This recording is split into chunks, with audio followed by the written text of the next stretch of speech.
Outside of Kevin Kiermaier and Randy Arozarena, was there anybody that hit over 200? And people don't want to see that, other than the Eagles fans, which fuck them, because Philly fans are the worst. Was Belichick made Brady better? Was Brady make Belichick better? I think we can put that to fucking bed. Hello and welcome to another exciting edition of the Slightly Sideways podcast, episode 15.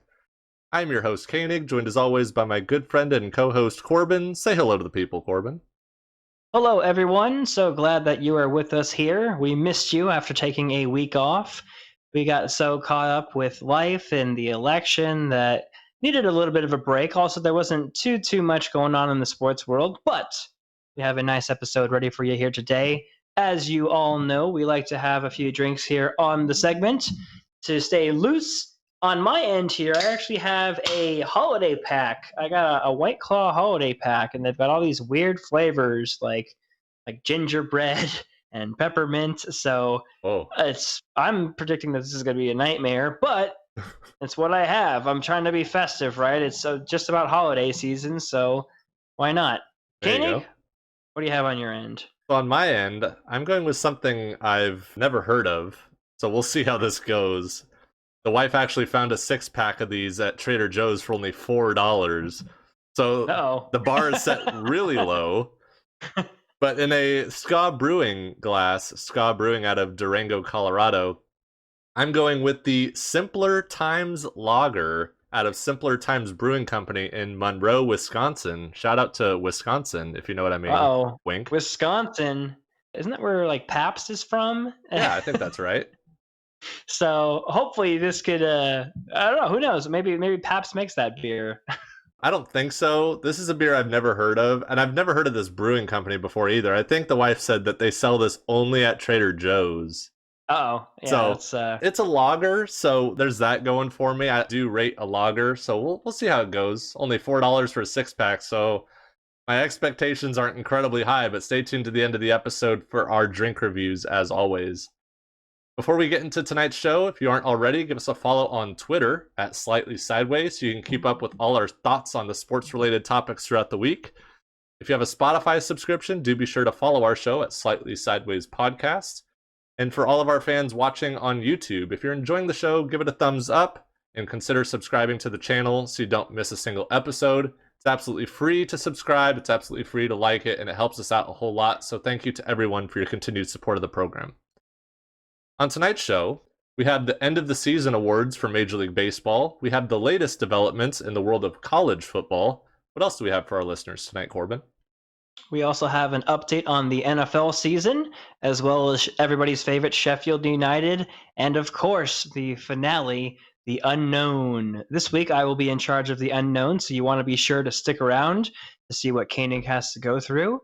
But we will lead off, no pun intended, with the end. This is actually going to be the end of Major League Baseball until it comes back around again in the spring. Thank God. It was just recently announced the end of the season awards for this past season. Again, the shortened 60-game season. Just wanted to run down here the MVPs, the Cy Young Award winners, the Rookie of the Years for each league. Kind of let you know who they are, who they play for, what stats they put up, and kind of get Koenig's gauge if he thought it was deserving or not. So we'll start with the MVP for each league. So in the American League, we actually had Jose Abreu, a first baseman / designated hitter for the Chicago White Sox. He pulls the MVP. Just to kind of give you a background, he had led the AL in RBIs with 60, so he's pretty much averaging a run batted in per game, and finished second in home runs with 19, and was fourth in average with batting .317. So pretty impressive numbers. Again, only a 60-game season, but with those numbers, Koenig, do you think that it was deserving for Jose Abreu to win the AL MVP? Yeah, I definitely think he was the player that everyone kind of had their eye on going into the season. It felt like we've been waiting for Jose Abreu to break out for the last several years. And given the circumstances of a shortened season, it does seem like this was kind of his year to jump on and make a splash onto the scene. So it's good for him. I know there were a lot of people out there potentially talking about the fact that Shane Bieber could also win the American League MVP award. He had that good of a season. So if there was anyone else to contend with Abreu, I thought that maybe Bieber might have had a shot at it, but I think he might have taken home some hardware himself. Yeah, and Jose Abreu, this is a guy who, ever since he's come into the league from Cuba, he's been a very productive bat for the White Sox. I think what really helped him this year was the loaded talent around him. They got their young prospects in Chicago that really helped kind of protect him in the lineup. The last few years, it was pretty much Jose Abreu versus the opponent, and, wouldn't get as great of pitch selection. He'd get intentionally walked in situations. So I think having a bolstered team, and clearly the team is better. They made the playoffs for the first time in a long time in Chicago. I think really helped add to his success. But good for him. Well deserved. Again, small sample size with 60 games, but for what he played was very impressive. Moving into the National League, the MVP out of the National League is Koenig, ya boy, Freddie Freeman from the Atlanta Braves, first baseman. This guy has got to be one of the most consistent hitters in baseball. Like, without a doubt, this guy never seems to have slumps. He just consistently bats around 300, hits around, 25, 30 home runs a year, bats in over 100 RBIs, just consistently does it. This year, he actually led Major League Baseball in runs, and he finished second in Major League Baseball in OPS, which is on base plus slugging, and he was also second in on base percentage, average, and slugging. So he was pretty much at the top of the league for pretty much the entire season. Freddie Freeman, Koenig, what do you think about him winning the MVP? I definitely had my eye on a couple players from the Braves. I thought him, Acuna, or Ozuna had a really good chance at it. They all three of them had, really good years. I also had my eye on Fernando Tatis Jr. I think he really set the tone with the Padres early on, and I think if you're talking about not necessarily the best player, but the most valuable to their team or the most valuable in that part of the league, I think that Fernando Tatis Jr. is that player because I think the Padres go as far as Fernando Tatis Jr. could take them. And so we are kind of going through a situation where I think this was the year Tatis Jr. made his splash onto the scene, that he's established himself as one of the premier players in Major League Baseball. And so I wouldn't be surprised here in the coming seasons if he really inserts himself into that discussion for MVP pretty much every year. So was I surprised that Freeman won it? No. I thought there were other deserving candidates. Not to say that Freeman was not deserving, but I think all four of those guys had a realistic shot to win it. I think it's kind of weird. I think the MVP as a whole, I think it should just go to one player league wide. Like, that should be Yeah. like the ultimate award, right? Like, you're the most valuable player in the entire league. And I don't know. I think it's weird how they have that split, an MVP for the NL and an MVP for the AL. Like, other sports don't do that, Yeah. right? The NFL, the NBA, the NHL, they don't have an MVP for this league and an MVP for this league. So I don't like that. I think the other awards, like the Cy Young and the Rookie of the Year and the Managers of the Year, okay, if you want to split that league to league, I get that. But I think there's something to be said about that. I would like to see in the future one set MVP for the entire league of baseball, not just American and national. Koenig, what do you think about that? I definitely agree. It's like you said earlier, how they don't have a separate award, for football. Football's typically the sport that people know the most about. Like, imagine if there was an NFL MVP for the AFC and then another one for the NFC. That's just such a weird phenomenon. Like, you'd never see that happen in any other sport. I think that's just what makes baseball quirky. I think that's what a lot of fans like about the game, originalists that like baseball in its original form. I mean, this is how we've selected end of season awards for how many decades. And so for fans that like the game in its original form, this is how they like to select who the best player is in each league. So does it make sense? No, but there's a lot of things in baseball that don't make sense that we, just deal with just because that's the way the game's always been played. Moving on, we'll go into the Cy Young Awards for each league. So the American League, Mr. Shane Bieber of the Cleveland Indians took home the hardware. This guy was absolutely dominant in 2020. I don't think there was really any question that this guy was going to win the award. He set an MLB record with a 41.1% strikeout rate. So, That's crazy. over 41% of the batters that he faced, he struck out this year. He had the lowest qualified ERA of 1.63, and that's since 1969. And that also compares to his opponent's average this year, which was 167, which was also the lowest since 1969. The guy was on fire all year. This one was a shoo-in on my perspective. What do you think, Koenig? Yeah, same for me. I was not surprised by Shane Bieber at all. He kind of led the way for pitchers this entire season. I was convinced that he had a very good chance to win the MVP also, had it not been for the season Abreu put together in Chicago. But to Bieber's credit, had one of the most dominant seasons ever by a pitcher in the modern era. So very, very deserving. You take it with a grain of salt. It is a shortened season for pitchers. I think that's a little bit more important. You have less starts that they make, so it's a lot easier to maintain those numbers because it's a little bit smaller sample size. So, but nonetheless, 41.1% strikeout rate. That's pretty amazing. In the National League, we had Trevor Bauer of the Cincinnati Reds who won the Cy Young Award. This is the first Reds player ever to win the Cy Young Award, which is kind of crazy to believe because the Reds have been around for forever. He led the NL in ERA with a 1.73 ERA, which is pretty amazing. A whip of 0.79. Anything under 1 is really, really good. He had 0.79 and was second in the league with strikeouts and strikeouts per inning. This one, there were some options, some competition here for him. I did think they got it right. I think Trevor Bauer probably should have won. I had hope that my boy Jacob deGrom was going to win a third for the Mets, but at the end of the day, Trevor Bauer was just better. Koenig, your thoughts? I also had my eye on DeGrom as well. I think he's in the picture pretty much every season. I didn't know a lot about Trevor Bauer this season, and I think part of that is just part of being on the Reds. I don't really follow the National League too closely. I'm a fan of the American League. So a smaller market like Cincinnati where, they made the playoffs, but they weren't a very good team.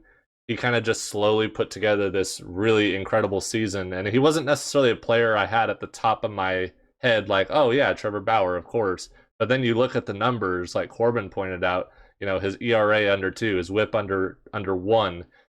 I mean, the guy put in the numbers. Again, like I said for Shane Bieber, small sample size, but nonetheless, he got it done. So kudos to the AL and NL Cy Young Award winners on their great seasons.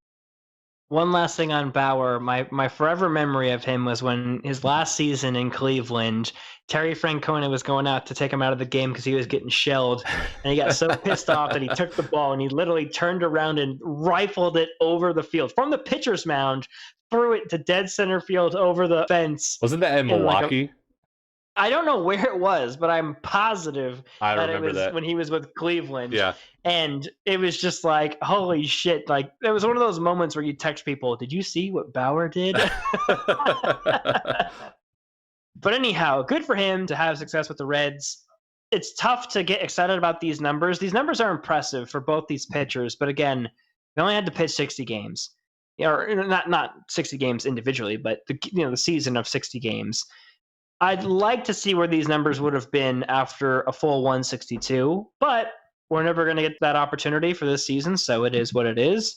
Real quick, don't want to go into too much detail about the AL Rookie of the Year and the NL Rookie of the Year. We'll just name them off here real quick. For the American League, we had Kyle Lewis, an outfielder for the Seattle Mariners, up in Koenig Town, up in Seattle. Decent enough player, decent enough numbers. Honestly, I think it may have been a lower a lower tier for American League rookies this year. This guy batted 262 with 11 home runs. The 11 home runs is nice, especially with a 60-game season. That would equate to like about 25 or so in a full year, which is pretty impressive. But he takes home the hard word for the American League. In the National League, we had the right-handed pitcher from the bullpen for the Milwaukee Brewers, Devin Williams. This guy was a monster this year. He struck out a record 53% of the batters that he faced. He posted a microscopic .33 ERA, which is just especially for a reliever, if you're a reliever and you give a run or two, that tanks your ERA because you don't have a large inning pool to draw from to keep those numbers low. So for that to be 0.33 ERA, he's the first reliever to win Rookie of the Year since 2011. Koenig, between these two players, deserving of the award, yes or no? Yeah, this must have been a down year for rookies just kind of across the board. Kyle Lewis, I think for his offensive production, also with his defensive production, was a huge reason why Kyle Lewis won in Seattle. He was a player that could get it done at the plate, but I think he was most well known for some of his highlight reel plays. He had a bunch of home run robberies this year. He's made a bunch of acrobatic sliding, diving catches. He covers a lot of ground in the outfield up in T-Mobile Park in Seattle. So I definitely think it's deserving. Devin Williams, I mean, the numbers speak for themselves. I mean, who else could you have possibly even considered with numbers that low? I mean, the guy Yeah. had just dominated in the National League. Yeah, in a normal season, if there wasn't a pitcher who had such a great year like Trevor Bauer, we could have seen Devin Williams as a potential Cy Young Award winner like Eric Gagne did for the Dodgers, but it wasn't meant to be. Moving on to our final segment of the MLB awards, we have the Managers of the Year award for the American League and the National League. In the American League, it goes to Koenig's best friend, Kevin Cash, who got a lot of heat in the World Series for some of the decisions that he made, but he's the Tampa Bay Rays manager. And in the National League, we had Don Mattingly of the Miami Marlins. It's the first time the Marlins have made the playoffs in 17 years. Are these deserving awards, Koenig? I think Cash should be lucky that it's a regular season award. But that, I mean, yeah, I don't think the Rays were expected to contend given their payroll, given their lack of really quality players. I think they have like the 27th or 28th ranked payroll in baseball, and Kevin Cash led them all the way to the World Series. Yeah, he was a knucklehead in taking out Blake Snell, and that was a bad decision. But he did make a lot of really good decisions throughout the year. It takes a special kind of person to navigate, especially in the AL East, where you had to play so many games against the Yankees, who so many people believe to be the team to beat this year, even more so than I think the Dodgers. I think a lot of people thought that this would be the year that the Yankees would get it done.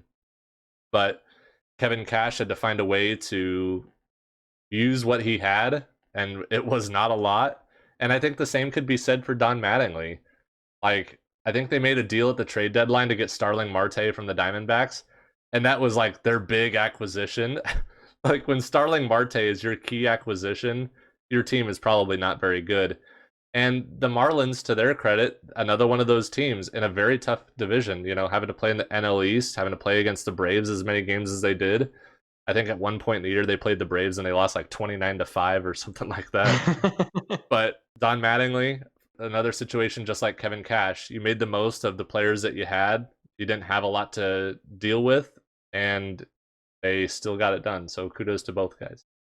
Yeah, and I don't think that the Marlins had really a stellar season, but like Koenig had mentioned, they had hardly anything to work with. And the fact that they had made the playoffs in 17 years, that was pretty much the bump that got Mattingly that award.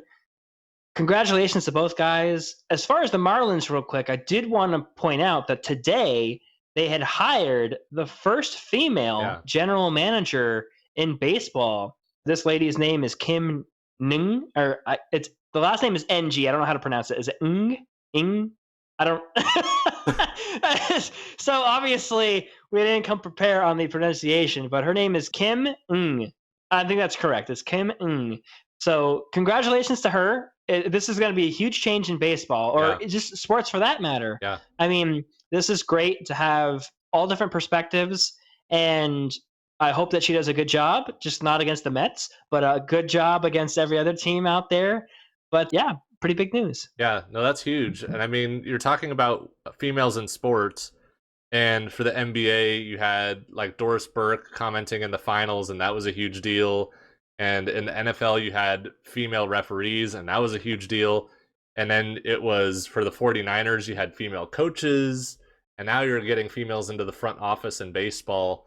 And there are some very, very knowledgeable women out there that understand the game, they understand the business, And kudos to her. You're talking about shattering a glass ceiling here, and tip of the hat to the Marlins for doing that. Seems like in this day and age, it takes some balls to make that kind of move for someone who I don't necessarily know her backstory, but to say and go out and say, this is the person we want in our front office making all of our business decisions is a really big thing. So kudos to the Marlins, and I hope it all works out for them. Here, here. Moving along, we're going to jump into our next topic of college football.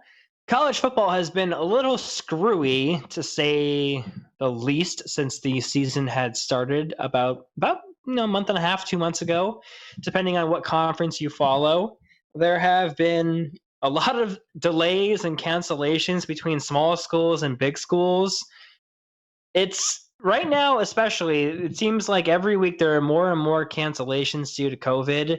And, these teams are scrambling to try to reschedule these games, or they're trying to make these stipulations in their schedules to say, well, if we play enough games, we can qualify for, league championships at the end of the year to qualify for like the Final Four playoff. It's starting to seem like more and more games are getting canceled to the point where I don't know that they're going to have what they need to end a season with potential conference championships, a Final Four. Just today, as an Arizona State fan, we got the announcement that their game tomorrow is canceled because 20 members in their program have COVID, including their head coach, which pretty much eliminates their game not only tomorrow, but next week as well. So, and they're already playing a 6-game season, and they've already played a game. So they've only got 3 games left on their schedule. I don't see how a team like ASU can have a season at this point. Kane, do you see this as being a snowball effect for other programs across the country? It really feels at this rate like it seems like the NCAA has no intention of pulling back on the college football season. You've seen players and coaches getting diagnosed with the coronavirus left, right, and center. Saban had it, Trevor Lawrence had it, all these big time programs, they started getting it. They're taking it to their players, they're spreading it. This coronavirus is spreading across the college football landscape like wildfire, it seems. And it makes me think back to the point we made on this before the season even began. And that's where we both said, what is it going to take for the NCAA to step in and do the right thing about what is safe for the student athletes? At the end of the day, the NCAA has a responsibility to protect the student athletes. And I understand that you want to play, but eventually you have to consider the health of the players. You have to consider the health of the coaches. Shit, you have to consider the health of the fans in some of these games. And we'll talk about a huge situation that happened this past weekend. But true leadership, in my opinion, involves making difficult decisions and sometimes very unpopular decisions. How much longer are we going to allow this coronavirus situation in college football to spiral out of control before NCAA President Mark Emmert steps in and says, enough? Yeah. We're done. Will the players be upset? Yeah, of course the players will be upset. Will the fans be upset? Yes, of course the fans will be upset. But this is Mark Emmert. You are the president of the NCAA. It is on you to step up and do the right thing. Yeah.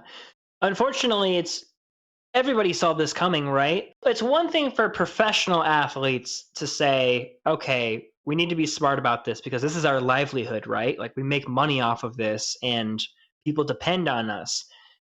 And, those organizations are a little bit more organized, like the NBA, let's go to a bubble system, NHL, let's go to like a bubble system, and they made it work, right? But for like the NCAA to think like, oh yeah, these college kids are going to stay safe. Like, no, it's terrible to say because not all of them are. But for the most part, like, dude, college kids are, when it comes to social distancing, are completely irresponsible. They don't give a fuck. They just want to hang out with their buddies. They're in college. They want to have a good time. Like, it doesn't matter to them. Like, if they're able to get together and do things, they're going to do that. So for people to think like, oh, well, these football players, like, they know what's at stake, so they're going to be safe. Like, no, dude, these guys are fucking getting together. I'm sure there's partying going on these campuses. And so the fact that this is like, starting to get worse and worse and worse, and people are like, oh my gosh, I can't believe how bad it's getting. Like, really? You can't believe how bad it's getting? You didn't see that this was going to happen? Yeah. Like Like, let's get fucking real, right? And again, this isn't going to change overnight, right? Like, these programs aren't going to be like, oh, you know what? We haven't really been doing a good job social distancing. Let's just not see our buddies and our friends. Like, no, it's not going to happen. Right. So that coupled with the NCAA pisses me off because they don't want to be the ones to make the big decision. They want to leave it to the conferences. So that way they could always have a scapegoat and say, oh, well, we left it to the conferences and they decided on this. Like, no, like you're monitoring all these conferences, right? You're essentially like the parents watching these kids grow up, right? You need to step in when needed and say, you know what? This can't fly. But they refuse to do that because, again, they don't want to get the finger pointed at them like, oh, the NCAA told us to do this. Oh, the NCAA is so evil, which they kind of are. But we'll see how this plays out. I can't imagine that we're going to see conference championship games or even a Final Four at this point. But if we were to see a Final Four right now, as it's showing, it looks like it would be Alabama, Notre Dame, Ohio State, and Clemson. So that's 1, 2, 3, and 4 in the polls right now. And last week, Notre Dame actually beat Clemson in Notre Dame in South Bend. Speaking of COVID, we'll go back to that for one real quick bit here. There's thousands of people in the stadium at Notre Dame, and Notre Dame pulls an upset, comes down to the wire, they win. Clemson's the number 1 team in the country, so of course, oh, no, they couldn't possibly rush the field, right? It's like COVID. Nope, you got an entire stadium that's poured out onto this field. I mean, there's literally thousands and thousands of people, and some of them are wearing masks, but some of them aren't. The players aren't, right? And these fans are grabbing onto these players, hugging them, kissing them, like just fucking being completely irresponsible. K-Nick, what are your notes on the matter? So the whole matter was a shit show, but I actually have an interesting story from the president of Notre Dame, John Jenkins. What a name, John Jenkins. Yeah, that's a true American name right there. So, believe it or not, so the fans, they all rush the field, which is kind of lame. I mean, I'll say it. It's lame. Notre Dame, you're a top 5 team. You beat the number 1 team in the country. Act like you've been there before.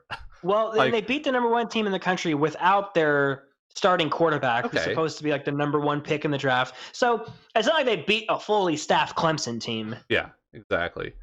So, but the big interesting story that came out of the Notre Dame situation is this letter from John Jenkins, president of the university.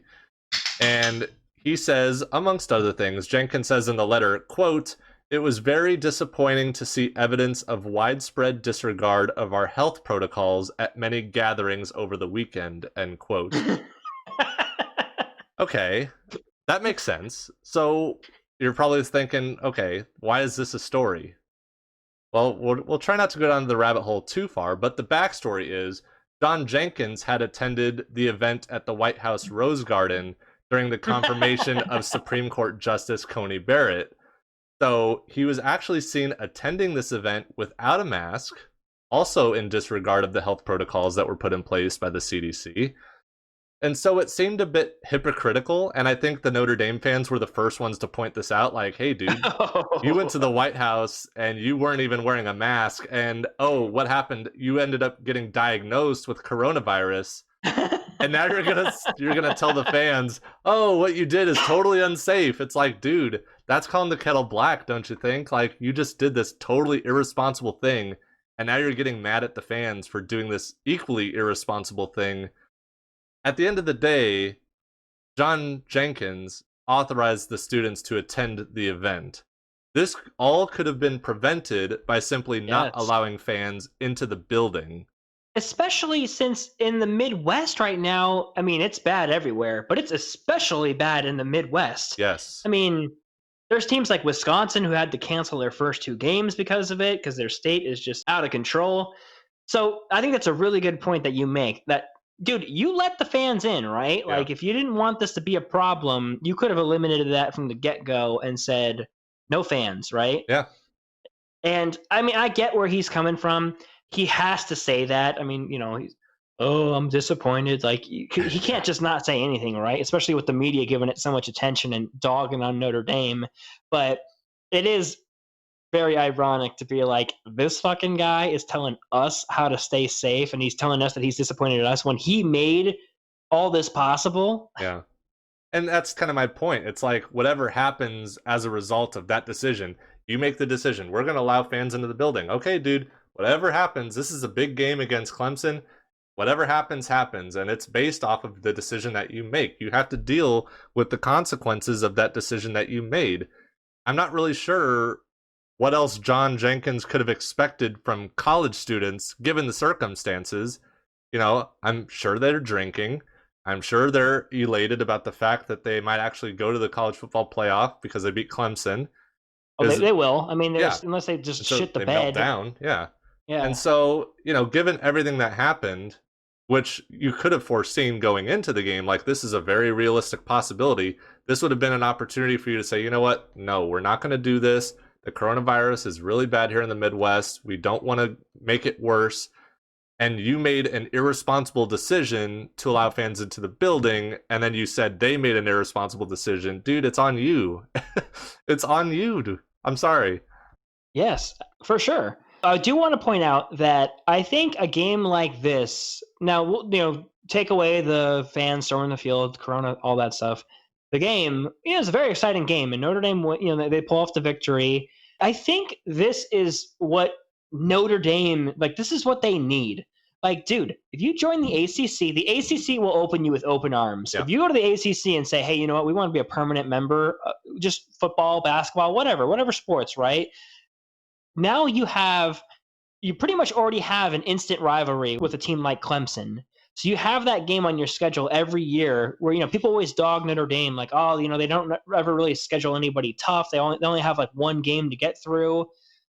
I think this is going to start putting it into the motion. And I think Notre Dame fans will start to come around with it too, to be like, damn, like, this might be where it's at, right? Where we can have these high profile games that are impactful for a conference championship, because now they're in the driver's seat to get to the ACC conference championship if that does happen, because they're an honorary member this year. So we'll see how that goes in the future, but I wouldn't be surprised if however long from now you see Notre Dame make an announcement that they're going to go to the ACC. Yeah, for sure. And like Corbin was saying before we got off on that tangent, the top four currently as it stands is Alabama, Notre Dame, Ohio State, and Clemson. If the season were to finish, and that's a big if, because the way that the coronavirus is spiraling out of control, it's a who knows at this point. Corbin made an interesting point to me before the show. He said, in a shortened season with nothing to play for, it seems like the only thing these teams have to play for is to get sick. Yes. All they have to play for is to just get coronavirus. Like, yes. What are we going to accomplish from this season? Exactly. Yes, exactly. Like, we're not going to have bowl games. The top four teams can play for the playoff, but like it's going to have an asterisk because it's technically not a full season. Yeah, and what's really sad is ASU just played their first game last week against USC, and both teams, like the players, they're not even in game shape. These players are cramping up all over the place.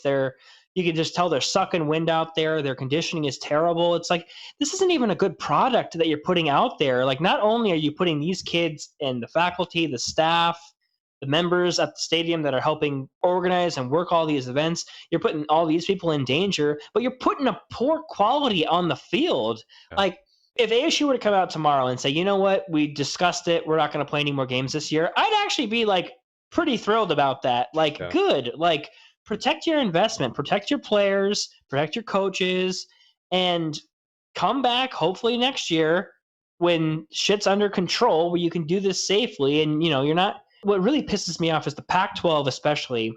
They rushed to make the season happen, right? Like, they got the announcement that they were going to come back, and within like 3 to 4 weeks, they pretty much had to scramble together to get these players ready to go to play games.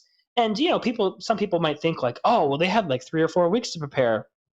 Like, okay, I can understand how you could see that. But preparation for an entire football season does not happen in 3 to 4 weeks. It happens months and months and months in advance. Right. And what these players have been doing is, oh, we're going to play.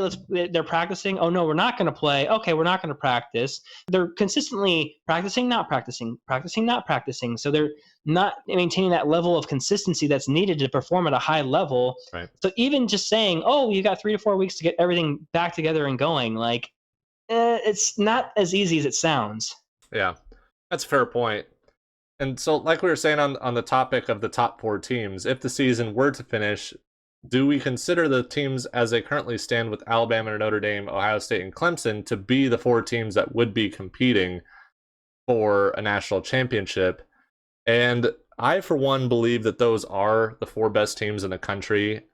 I am a bit concerned over the fact that BYU is continuing to win, but they do seem to be a little bit like the University of Central Florida a few years ago. They looked very good, BYU did, against a Boise State team who was ranked at the time a few weeks ago.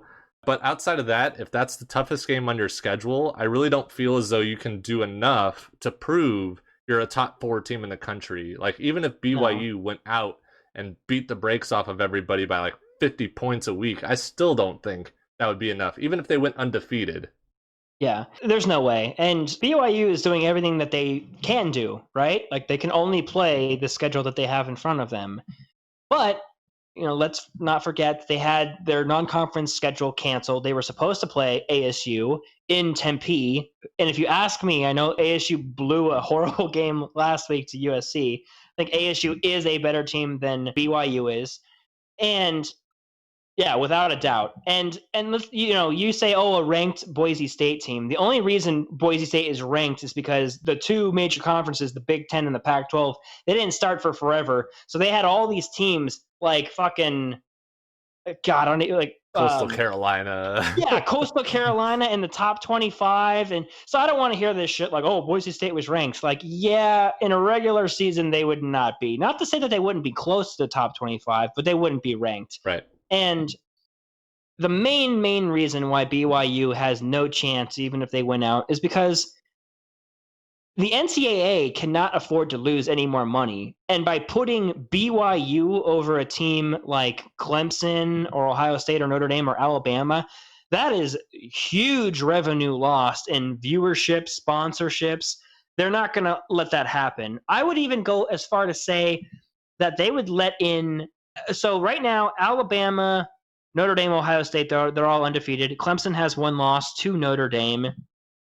Even a 2-loss team, say Clemson loses another game, depending on how they lose, I would still wouldn't be surprised if you saw a 2-loss team get in over BYU. That's how much I think the NCAA does not want them to make it. And honestly, what kind of pisses me off is I think it's rigged for Clemson to be in here because pretty much the voters gave Clemson a pass, right? Clemson loses, and you think like, okay, they lost. Like, this could pretty much put them on the outside looking in, right? Like, they're not eliminated from the playoff yet, but they're going to be on the outside looking in. No, they put them at 4 because Trevor Lawrence didn't play, and because Trevor Lawrence didn't play, you didn't play the full Clemson team. So we can't discredit Clemson. Like, no, they fucking lost, right? Like, I don't care who they had playing quarterback. I don't care if it was Ronald McDonald or Grimace, right? Like, it doesn't matter. Like, you lost. And especially in a season that's shortened in a lot of conferences, when you lose 1 game, that should greatly impact you falling in the polls. And that's just like when Georgia lost to Alabama. Georgia dropped like 1 spot after they lost by like 24 points to Alabama. It's like, what is this? It's a total fucking NCAA mind meld. They just want these big teams to stay at the top. So that way, if there is a college football playoff, they can handpick the teams that they want so they can make as much money as possible given the current situation. Yeah, that's probably true. And I do think that those are the best 4 teams. If you're wanting games that are going to have intriguing matchups, nobody wants to see BYU in the college football playoff because they would get their shit kicked in by any of those other 3 teams. And I know that there's been a lot of talk about the Cincinnati Bearcats, and I think you could say the same thing about the Cincinnati Bearcats. Yeah, they're undefeated. You can't fault the fact that they're winning their games, but no one in their right mind is going to contend that an American Conference team is worthy of a shot at the college football playoff. There's just no way. Yeah, well, and it's especially the non-conference being gone screws these mid-major teams. Yeah. Because now because people just assume, and I'm one of them, like, oh, BYU, like you would have lost to Arizona State. Like most football experts preseason would say, yeah, ASU would probably beat you there. But like we'll never know, right? Yeah, So all we have to go off of is their conference play. And unfortunately for some of these mid majors, they're who they play, yeah, it doesn't stack up compared to these other big programs. right. And I think that's what's so impressive about Alabama and Notre Dame and Ohio State and Clemson is they have to prove themselves week in and week out in considerably better conferences than like Oh what yeah. Corbin was saying, these mid majors and group of five teams, that even if it means losing a game, I would still take a one loss team from the SEC or the Big Ten or the ACC before either one of the teams of BYU or a Cincinnati, for example. Given the circumstance, I think they would even let a 2-loss team of one of those top four. Yeah. They would let one of those in over a BYU or a Cincinnati. But we'll give you more on that as the season progresses. We don't know what games are going to be played, are not going to be played going forward, so we'll keep you updated as that goes. I did want to touch on one quick story in college football, and I thought this was really interesting, just as far as like where we are, not only like in the sports world, but like kind of like our country right now. Not to get political or anything, but I thought this was really interesting. So the Tennessee Volunteers, big time program, SEC. They've got one of the largest football stadiums in the country. So they have lost out on $40 million worth of revenue from COVID through their athletic program, and so they're, I don't know who makes the decisions, board of directors or whatever, pretty much said to all salaried employees that everybody's going to have to take a salary hit. Anybody that is making over $50,000 within the athletic program is going to have to take less money until further notice, right? Which, okay, I understand. You're $40 million in the hole, and that's not even unreasonable, right? That's pretty much saying only if you make more than 50,000. So pretty much all the big wigs in the program, hey guys, we need to take a hit here to keep us going, right? Yeah. So the problem is that for the football program, the contracts for coaches, they have language written in there that they don't have to have mandated decrease of pay, right? So the university went to the football team and to all the coaches and said, hey guys, we're all doing this. This is going to help our program financially to just stay where we want to be to get through this. And 8 of the assistant coaches at Tennessee said, no, thank you. Oh. There is the offensive coordinator, Jim Chaney, who makes $1.6 million a year, who said, no, thank you. There's the lowest paid assistants on the team make $200,000. So even the lowest guy on the totem pole for the assistants make $200,000. And 8 of them said no.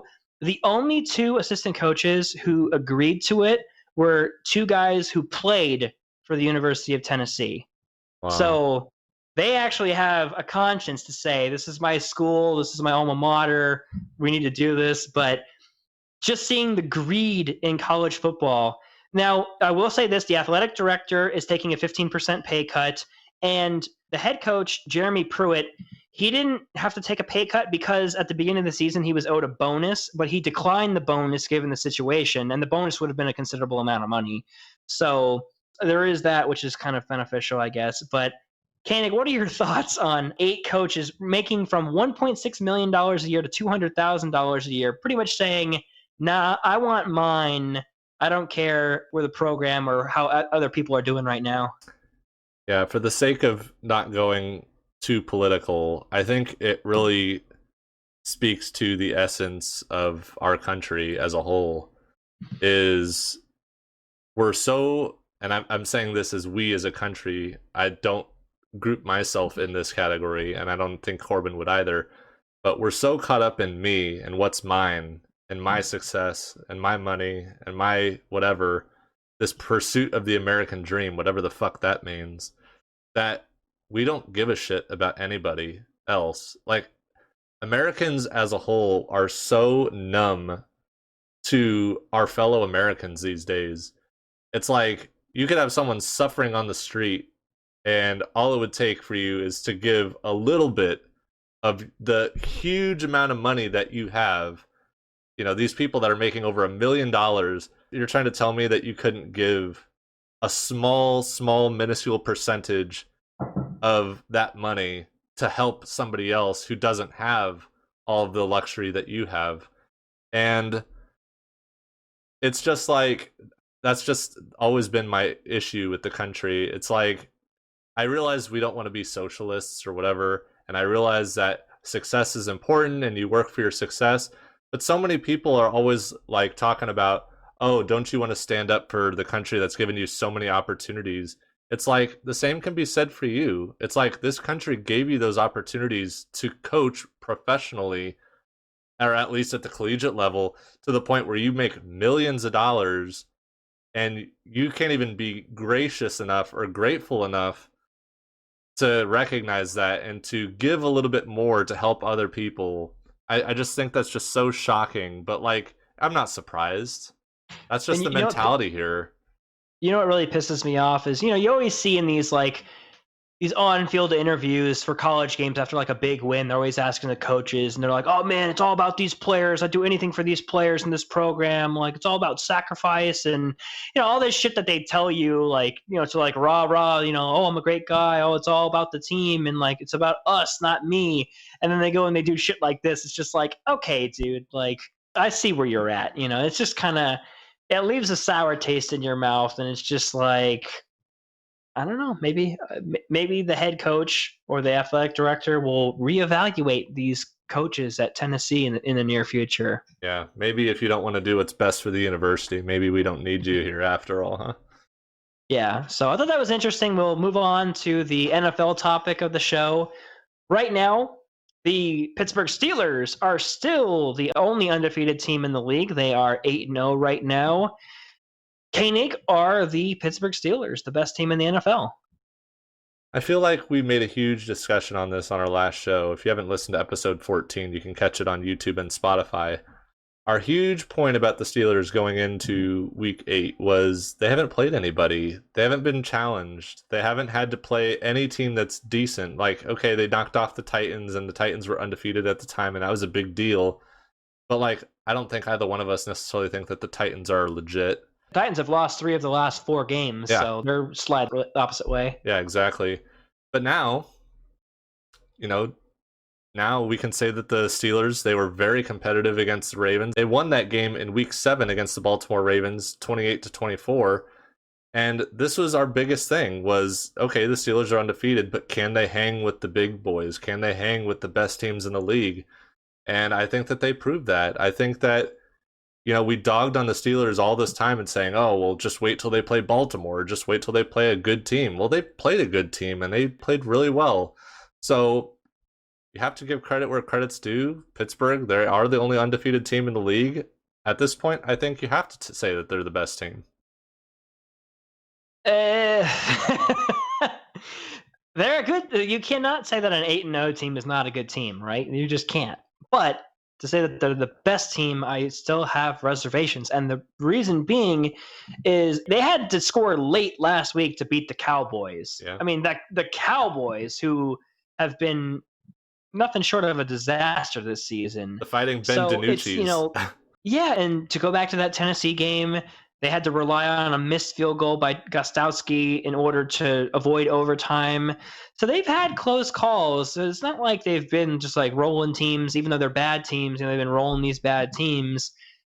They are set up for really good success, though, because 3 of their next 4 games are against the Jaguars, the Bengals, and the Washington football team. So they're most likely going to be 11-12, 12-0, 11-1, a few weeks from now. So we'll see how that shapes up. I just still think there's better teams out there. I think the Chiefs are in the best spot right now because they lost early, and that kind of took the attention off of them, right? Because all the attention to start the year was, the Chiefs are going to go 16-0. They're going to be this unstoppable force. And then here are the Steelers that are miraculously 8-0 that are taking that spotlight while the Chiefs are just laying wood to teams in the background. Koenig's snickering because I think I just took his point from him. Is that fair? No, I completely disagree. I completely What? disagree. The Chiefs, yeah, so the Chiefs have won games, but they aren't dominating people like people thought going into the season. Like, oh, the Chiefs are going to just roll over everybody. You think about how close some of these games are in the first half and even into the late third quarter into some of these games against very average teams. They've had so many games, like with the Patriots. The Patriots were playing with Brian Hoyer late into the third quarter. They were only down by a field goal, and Kansas City kind of ran away with it near the end of the game.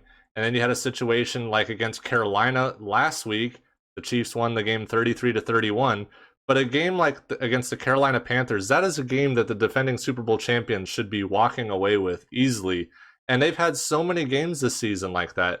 Like they lost the game against the Raiders, which I think both of us, that's a game that neither one of us would have expected the Raiders to win that game, right?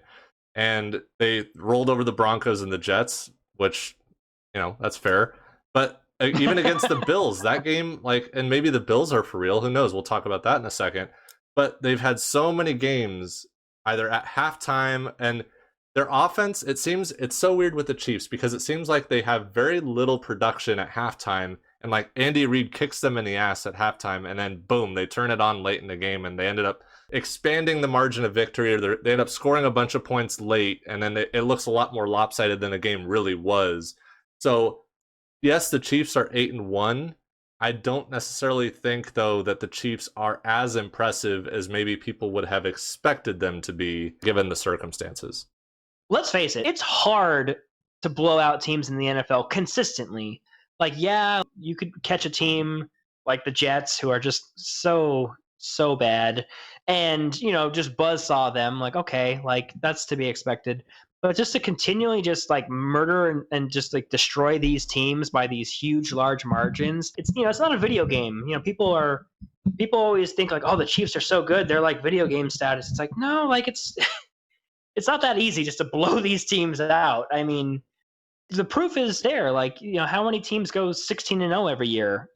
Two, the Patriots and what was it, 2008, 7, and then the Dolphins in whatever the 70s.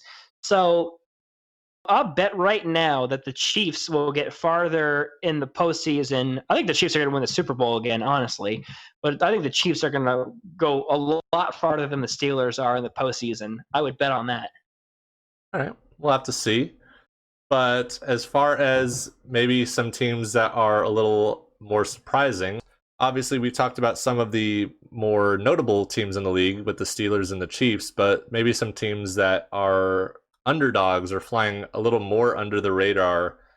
I think my biggest surprise of this season has been the Buffalo Bills. I think a lot of people expected Buffalo to have a decent season, but they've looked really good. And I think Stephon Diggs has made a huge impact on that team. I think he's really added a really versatile weapon for Josh Allen. They're coming off of a week where they beat Seattle 44-34. The Seahawks are a team that I thought would be competing to win the NFC this year. I still think that they'll be competing to win the NFC this year.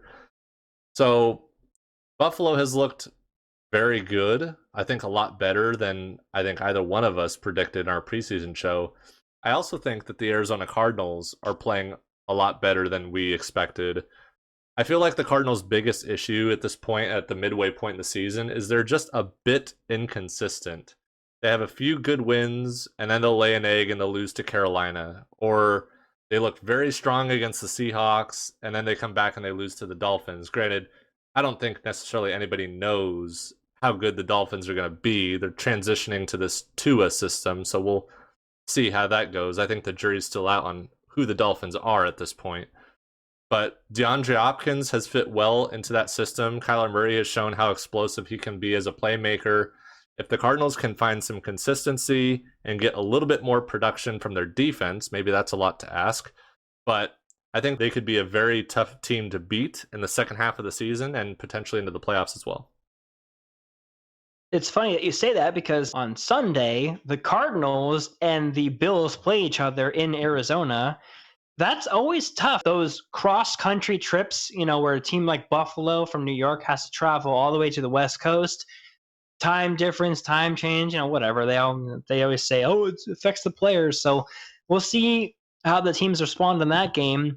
I think the Cardinals will play better. I don't know. They just never got over their high from beating Seattle. And then, Miami comes in with Tua, like you mentioned, the rookie, and beats them. So we'll see how they respond. I do think an X factor right now, and I don't know why, but just Miami, there's nothing about them that you're like, oh my God, the Miami Dolphins, they have this, they have that. And they're 5-3. They're 1.5 games out of first place. I know Buffalo's in first at 7-2, but say the Cardinals beat Buffalo tomorrow, that puts Miami in position to be equal with Buffalo. I don't know. There's just something about that Miami team that I think is so interesting. They've won 4 in a row. What's really bizarre is Tua has made 2 starts now. His first start, he looked terrible, and his second start, he looked really good.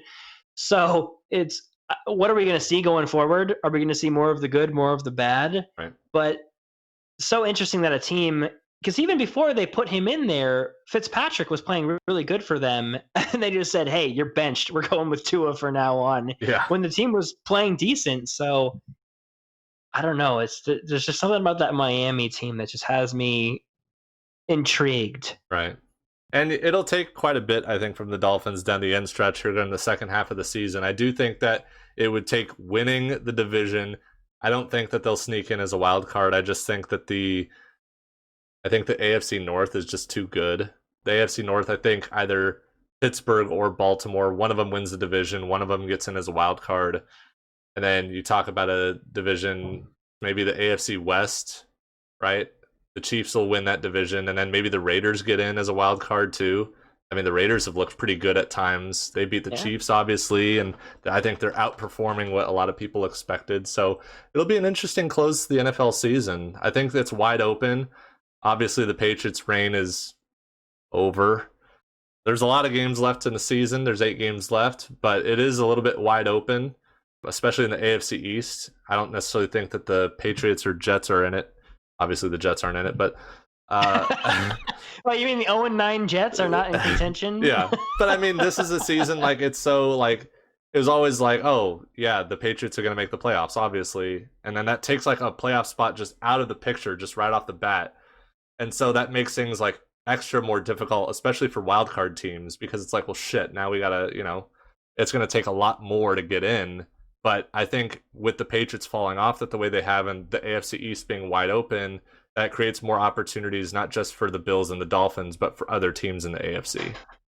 I will say real quick about the Jets and the Patriots game on Monday Night Football. That was a game that the Jets were so desperate to lose that it took Joe Flacco throwing a 50-yard bomb down the field that he didn't need to make into double coverage, which got intercepted, changed the momentum. They were up by 10 points, and it came down to a kick with no time left. And I will admit, I was really thrilled to see the Jets lose because I'm all about that number 1 pick.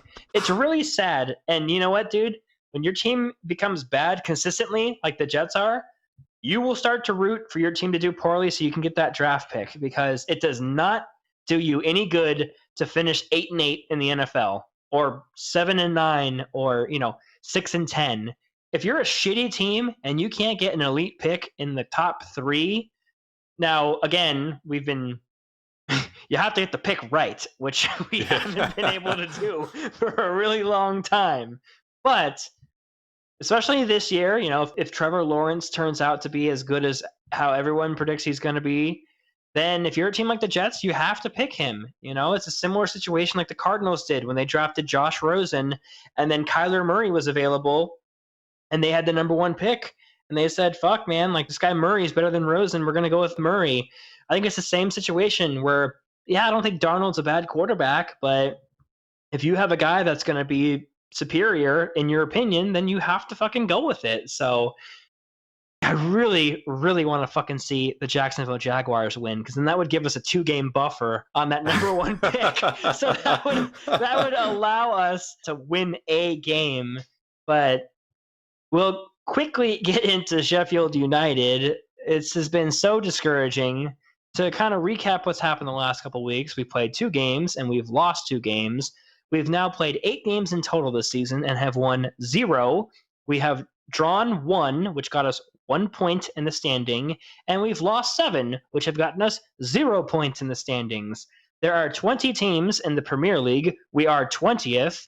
We suck.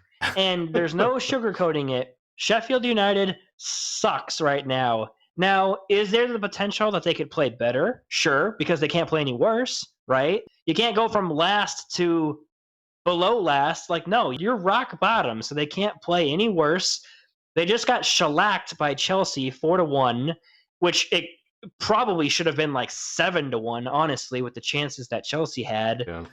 This week we play West Ham, which is a team that's middle of the table, so it's not like a really superior team in the Premier League. West Ham has some good wins against some good teams this year, so I'm not optimistic that Sheffield's going to play well in this game. We are getting to the point where we need to start seeing some results, some wins, or else we're going to be looking at relegation and getting kicked down the division at the end of the season. Koenig, would you like to add to this spat? Yeah, I think my only ounce of blind optimism, I've tried to be as optimistic as I can about Sheffield. And if there's one thing that I can say in our defense, which it's getting harder and harder to defend this team week after week after week. But what I will say is we made it through, and I don't even think we made it is a good way to say this, but we have gotten through our stretch of tough games where we had, I think, 4 out of our last 8 games were against the elite of the Premier League, the Liverpool, the Manchester City, the Chelsea, the teams that are like actually competing to win the league. And so we're through that stretch of our season. It's behind us. We'll only have to play those teams one more time throughout the rest of the year. So now this is kind of an opportunity for the rest of our schedule to open up. It gives us more opportunities to play teams that are middle of the table and lower and hopefully start to get wins. Now, what I will say is, like I said before, it's getting harder and harder to defend this team. It's getting harder and harder to be optimistic about this team. And Corbin and I had a long discussion about this earlier in the show, is Sheffield are a team right now that is very comfortable doing the same thing without changing anything. They want to be defensively minded, they want to absorb a lot of pressure, and they want to try to get you on the break. As the other team commits a lot of players onto your side of the field, we like to turn them over and try to counterattack them and get a quick strike on the other end. And the problem is that we're not retaining enough of the ball, and we don't have enough quality players to do that. So we're losing possession in some of these games by like 70%, 75%. So yeah. 3/4 of the game that's being played, the other team possesses the ball. Yeah. So it's tough because you're making it very difficult on our goalkeeper, because it's like, dude, you got to keep a shutout or else we have no chance to win. In our current form, the way that the team is playing, we have no chance. And so what I will say is, like I said, blindly optimistic. I think we have a lot of season left. We've been saying this for weeks now, and it's starting to be like your opportunity window is shrinking by the week, obviously. But we still have 30 games left. That's a lot. That's a lot of opportunities out there to win. Now, in our current form, I don't think Sheffield could win a game. They look so bad. Honestly, in the game that we drew against Fulham early in the year, we probably should have lost that game. We should be 0-8 with 0 points right now. Yes, exactly. So it's hard to defend the team because they're not doing a lot well. And I think it's going to take a tactical change. I think it's going to be up to the manager at Sheffield United, Chris Wilder. I think it's going to be up to him to look at what's going on and say, this isn't working, dude. Like, whatever tactics, whatever game plan you have going into these games is not working. And we watch these games, we're waking up at 4 in the morning or 6 in the morning on the weekend to watch these games, only to see us do the exact same thing that we've done for the last 8 weeks, which is nothing.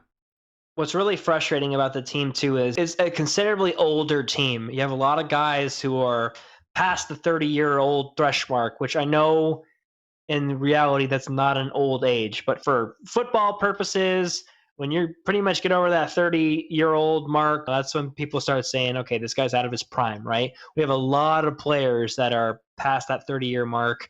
We signed some younger players that we thought were going to be effective that have been pretty much non-factors recently. That's not to say that they're going to not do well in the future, but it's been frustrating. And we kind of did the math. We're going to have to win about probably 9 or 10 games to potentially not get relegated down to the next division next season. So pretty much we got to win 1 out of the 3 games remaining. We have to got to win 1 out of every 3 games that we play from here on out. Tough to see it since we're 0 for the first 8. So just to think that we're going to win 1 of 3 going the rest of the way, I hope I'm wrong, but it's tough to see. Yeah. And I think the point to be made is if we continue down the road that we're on now without making any changes, and it's not even a personnel change, it's a tactical change, it's a formation change, it's something. Yeah. Yeah. If we continue down this road, we're going to get relegated. There's no doubt about it. It's up to the coaches and the manager, the gaffer is what they say overseas. It's up to him to say that this isn't working. We need to find another plan.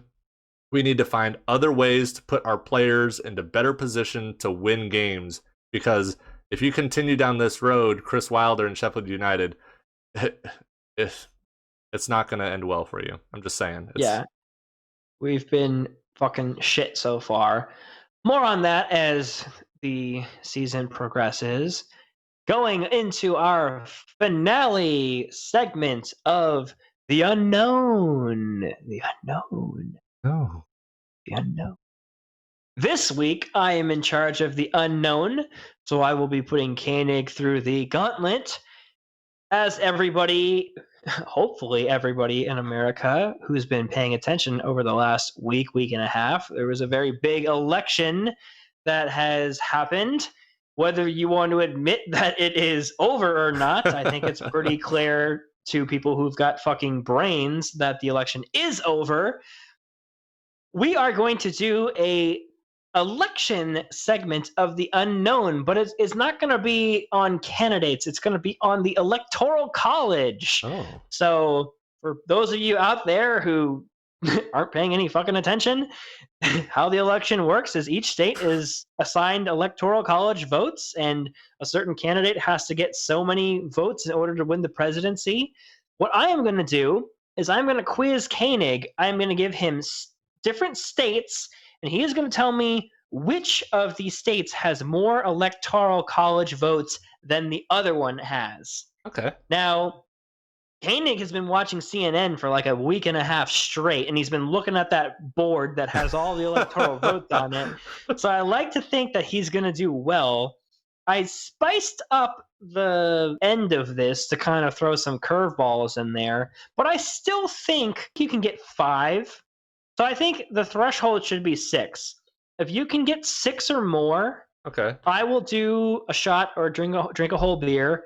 And if you get 5 or less, you'll have to owe. Okay, I'll take that. Okay, now I need to see what are you typing? I don't want you to be pulling up this electoral. I need to see your hands this whole time. He's going to be pulling up the electoral the map and be like, "Oh, okay, here we go." All right, Scout's Honor, you're not cheating over there. Why would I?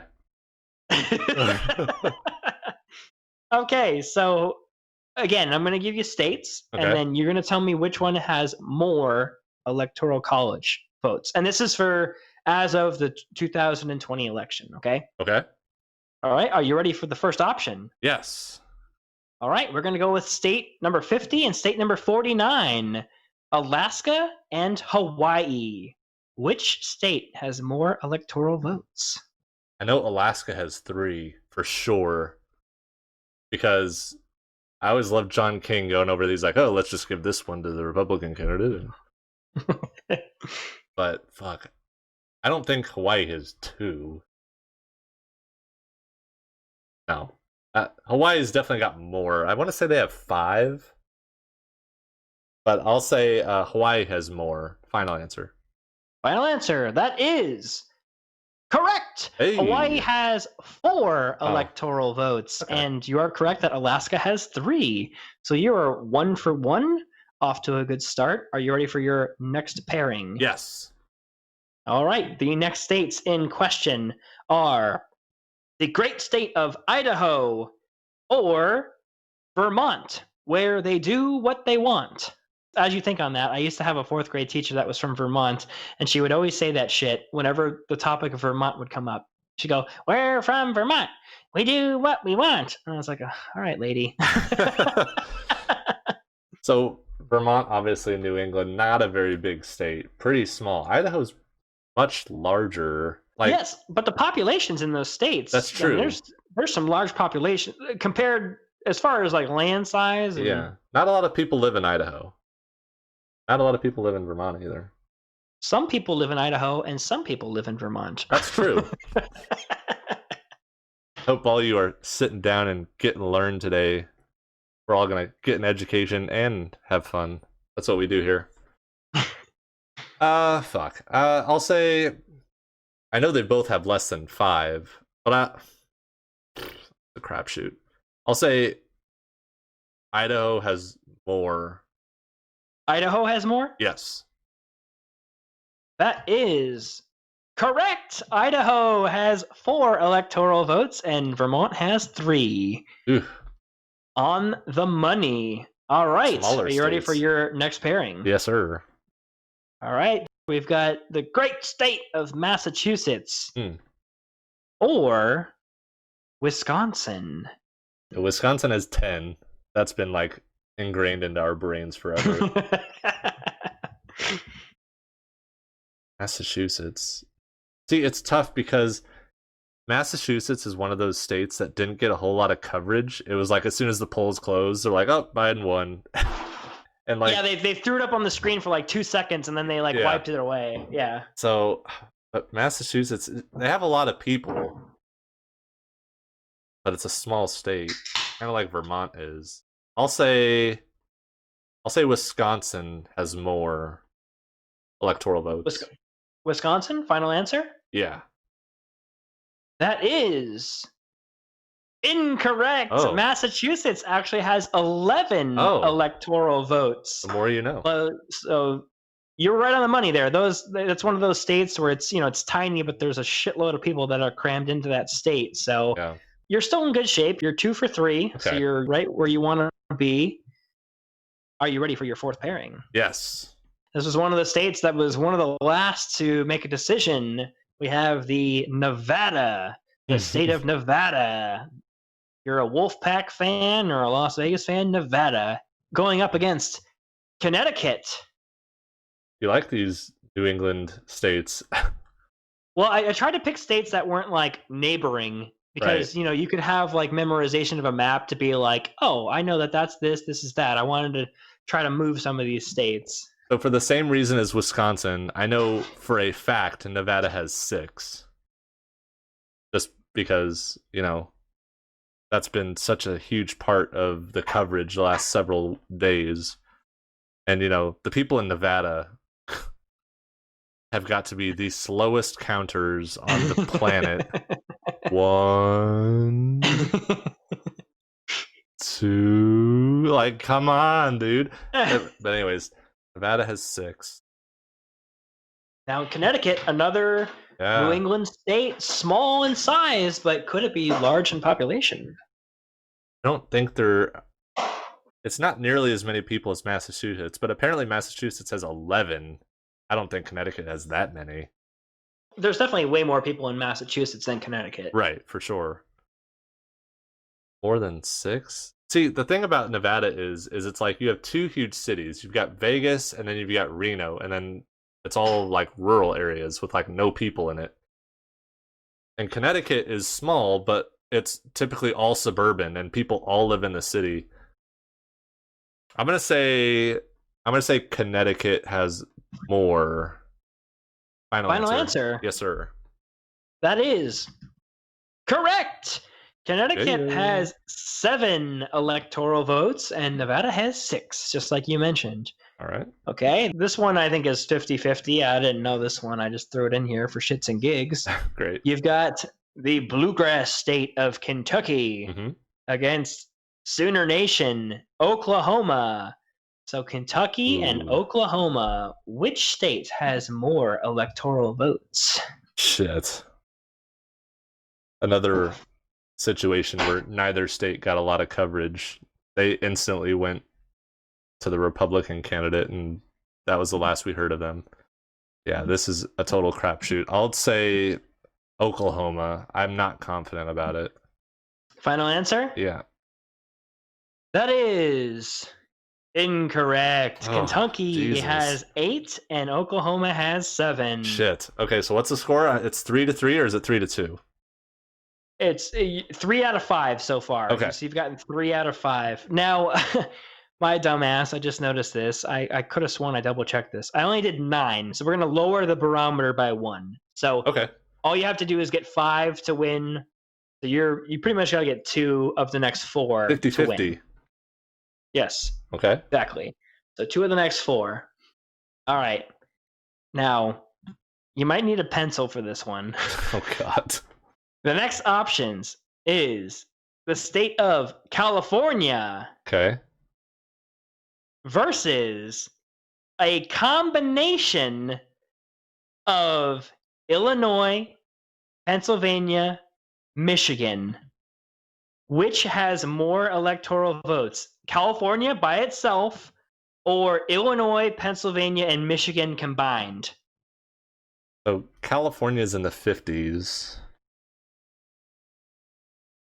Pennsylvania's 20. We know that. Illinois is like, I want to say 15 or 16. Michigan's another 20, I think. Shit, that's close. I will give you, for this one only, if you want to ask me which state, however many electoral votes one state of these 4 has, I will tell you the correct answer. Wait, 4? I thought you said there were 3 states. Well, it's California. Oh, and then versus the other 3. 3. Yeah, Okay. yeah. So if you want like a barometer, if you tell me the state, and I will tell you exactly electoral votes that state has. The only one I'm not sure on is Michigan. I want to say it's 20, but I'll ask you how many it has. Okay, Michigan has 16 electoral votes. Well, fuck. So 16 for Michigan, 20 for Pennsylvania is 36. California is in the 50s. How many are Illinois? It said 16 originally. I think I'll take California. California as the high? Yeah. Is that your final answer? Yes, sir. That is incorrect. Ooh. So California has 55 as Okay. its own state. Illinois has 20. Oh. Pennsylvania has 20. And Michigan has 16. So So it's 56 to 55. So Damn. by 1 electoral vote. I flip-flopped Michigan and Illinois. Okay. Yeah, as soon as you said that, I was like, oh, God. I was like, he's got these reversed. Oh, But- man. Okay. You got to get 2 of these next 3, which you can definitely do. All right. All right. Are you ready? Yes. Okay. This next one is also going to be a combination. So, does the state of Georgia have more electoral votes than the state of Maryland and West Virginia combined? You've got Georgia, Maryland, and West Virginia. Georgia's got 16. I'm very confident about that, with how much coverage Georgia's gotten. And there's no tie here, so don't think I'm like Okay. fucking Okay. with you and giving you ties. Like there's in all these options, there's a clear winner. All right. I'll say. Damn, it's close. I think it's like one way or the other. That's the margin here. Well, what do you think the Maryland and West Virginia would be? Like, what are your thoughts? Like, what are the numbers that are popping into your head when you think of those states? And I think of Maryland. I think Maryland has like 9. I think it's single digits. It's either 8 or 9. And then West Virginia is like 6. So if that was 9 and 6, I will take Georgia with more at 16. Final answer. That's your final answer, Georgia? Yes. That is correct, Georgia.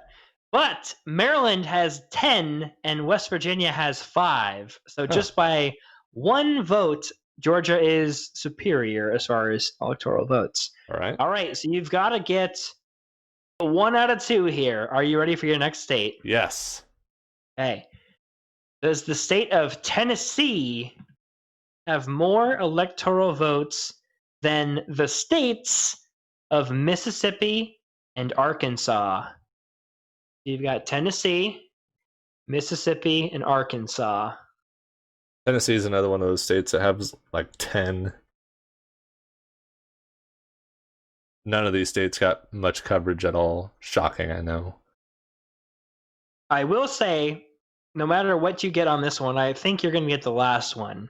So don't feel pressured on this one because I do think that you're going to get the last one. I'd never like it to come down to the last question, though, because shit. Okay, I'll say. So the options, one more time, Yeah. are Tennessee or Mississippi and Arkansas. I'm going to go with Tennessee. Final answer? Yeah. That is correct. Tennessee has 11 total electoral votes. Mississippi and Arkansas both have 5. So 11 to 10. The final option here, it doesn't matter because you've done the deed, but does the state of Florida by itself have more electoral votes than the combination of Ohio and Minnesota? So Florida's got 29. Minnesota's got 10. And Ohio has 16. It's definitely Florida. I'm going to say Florida. Final answer. That is correct. Hey. Ohio has 18 votes, but still, Florida has more, so it was 29 to 28. But, I mean, you ran train on that. I've got, I'll admit I sipped on this once or twice during the show, but I've got a relatively full beverage here. This is a 16-ounce glass, so yes, it's full. It's about, yeah. I'll allow it. I'm going to drink this here real quick if Koenig, you want to start wrapping shit up. So before we wrap up tonight's show, we do want to give our drink reviews for the evening. Now, on my end, out of the Simpler Times Brewing Company in Monroe, Wisconsin, I had the $4 6-pack Simpler Times Lager from Trader Joe's. You know how we feel about Trader Joe's on this show. And I had about 3 or 4 of these. 3.5. I'm working on my 4th. And like I've mentioned on previous shows, I do rate a good lager. And I had a few really good lagers on shows past, and this is actually another good one. I was really surprised. You know, I set the bar really low. I had really low expectations coming into the show.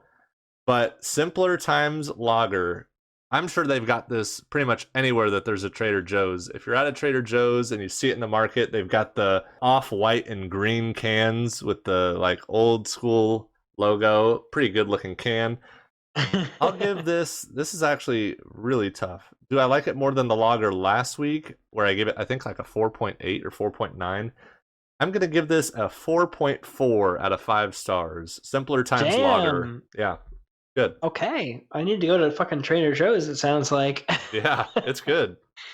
Over here on my end, so I was mistaken. I think I said earlier I had a Truly holiday pack. It's actually a Bud Light holiday seltzer pack. Okay. And not good. Oh no. I am currently drinking a peppermint patty seltzer from Bud Light. You can imagine it tastes exactly as you think it would taste. That sounds terrible. Before that, I had a gingerbread one that was ginger flavored. And I'm not against ginger. My review last week was a ginger beer, Krabby's, which is my absolute favorite. But this is just...